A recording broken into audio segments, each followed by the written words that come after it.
За сайн байцгаана уу? Та бүхэнд одоо апдейт агентлагаас видео хэрхэн эдитлэх вэ? Цуврал видео хичээл тавьж яхаар шийдлээ. За энэ манай хамгийн анхны хичээл. Хэрвээ та одоо бизнес эрхэлдэг бол заавал одоо видео хийж сураа, эдитл сураарай. Яагаад тэгэхээр видео нь маш үр дүнтэй сурчлагын бас нэг хэрэгсэл байгаа. За хэдлээ шууд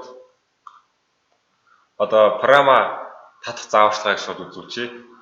За програма татахын тулд та манай апдейт пэйж хуудас руу програм гэдэг атина эсвэл кириллээр програм гэж бичиж танд одоо татах линк тэгээд зааварчилгаатайгаа хамт ирэх болно. За та зааварчилгааг үзээд тэгээд зааварчилгааны дагуу одоо програма суулгаарай. За програма дүнгийн нэхэд бол ингээд ийм интерфейс гарч ирнэ. За new project гэдэг анханасаа гоё цэгцтэй ер нь бол явсан дээр. За энэ болохоор хичээл 1 гэж хадгалчихъя.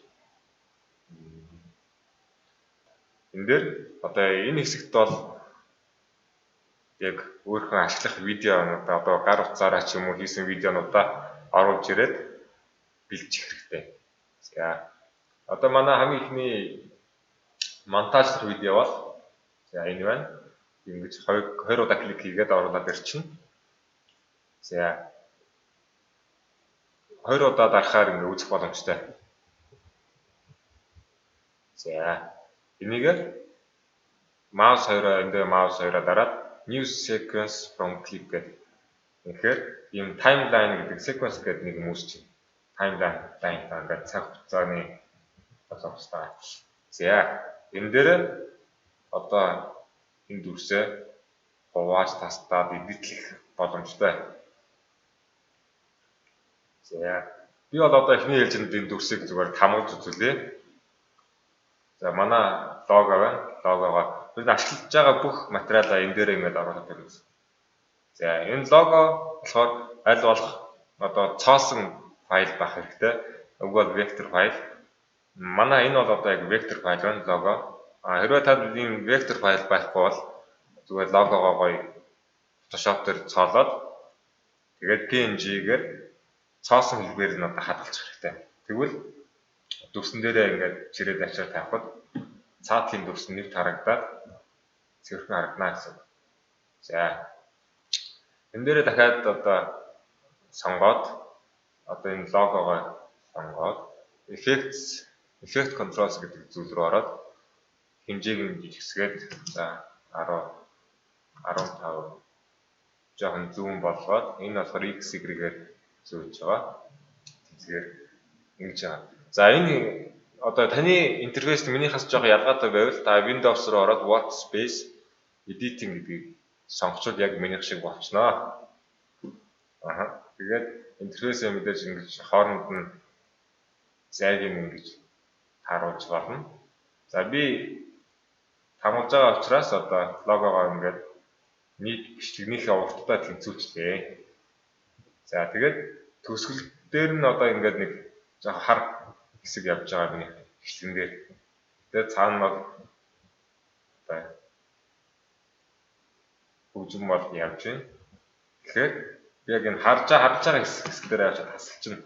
За зүүн баруунаа дараад 1 2 фреймээр ингээд уурчлаж хашиж байгаа. За зүүн баруун. За аль болох яг харж байгаа хэсэг олоод C keyboard дээр C өсөг эсвэл энэ create нэг сонгоод ингээд тасалчихна. За ингээд тасчаад дуутайгаа хамт тасалж байгаа. Тэгээд та анзаарах. Тэр дууг нь устгахгүйгээр зөвхөн дүрсийн устгана гэвэл ийш ороод unlink гэж байгаа. Unlink гэдгийг дараад тэгвэл одоо энэ хоёр ингээд тусдаа болчихсон. За тэгээд C-гээ дараад ингэж тастаад сүүлийн хэсгийг устгах чинь хаад тусаа болчихсон. За одоо ингэхээр энэ дээр нь ингээд хоолоо явж байгаа. Тэгээд төсгөл дээр нь би дахиад логогоо томоор нь тавьмаар байна л та. Тэгэхээр энэ жижиг логогоо энэ хүртэл явуулаад за дүрс дуусны дараа дахиад логогоо гоё томоор явуулчих. За хэмжээг нь бас жижигсгээд.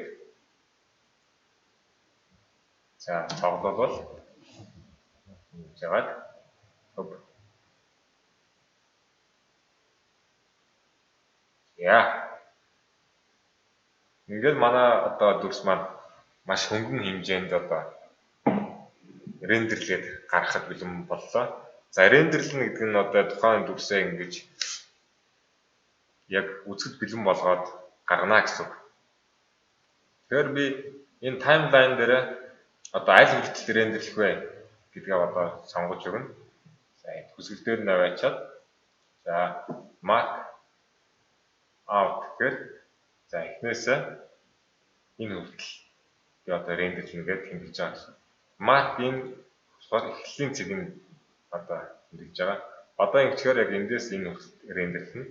Тэгэхээр эхний хэсэг нь бол одоо гарахгүй гэсэн. Тэгэхээр би миний одоо би эхнээс нь рендерлэж байгаа. Тэгэхээр 0 дээр аваачаад энийг төсөх дээр нь авчихсан. За одоо control M гэхээр рендерлэх экспорт хийх цавх гарч ирнэ. За хэрвээ та зүгээр экспорт хэмээр байвал шууд ингээд экспорт медиа ингээд одоо рендерлэх боломжтой. Энэ дээр хаашаа хадгалах одоо нэрээ өгнө. Нэг яасан зүгээр рендерлээд хадгалчих. За H264 бол хамгийн одоо MP4 файлын одоо хамгийн айтайхан формат юу нь бол энийг сонгоод тэгээд за чанарыг болохоор 6 8 гэхэд бол заацхгүй. Энэ чанараас хамаарах хэмжээ нь ихсэж багасж байгаа. За тэгээд одоо аудио бол зүгээр энэ бол шаардлагагүй. Видео дээр би чанарыг жоохон багасгасан. Ингээд экспорт харуул шууд рендерлээд эхэлнэ.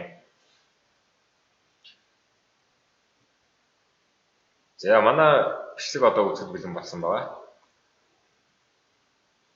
Date рендергээд хадгалсан байна. За.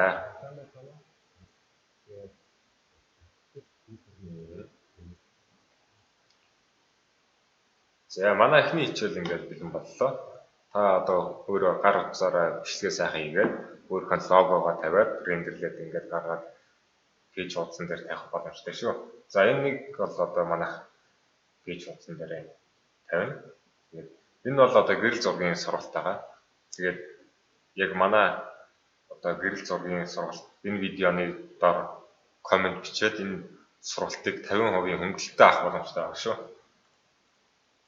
Яа. За манай эхний хичээл ингээд дуслаа. Баярлалаа.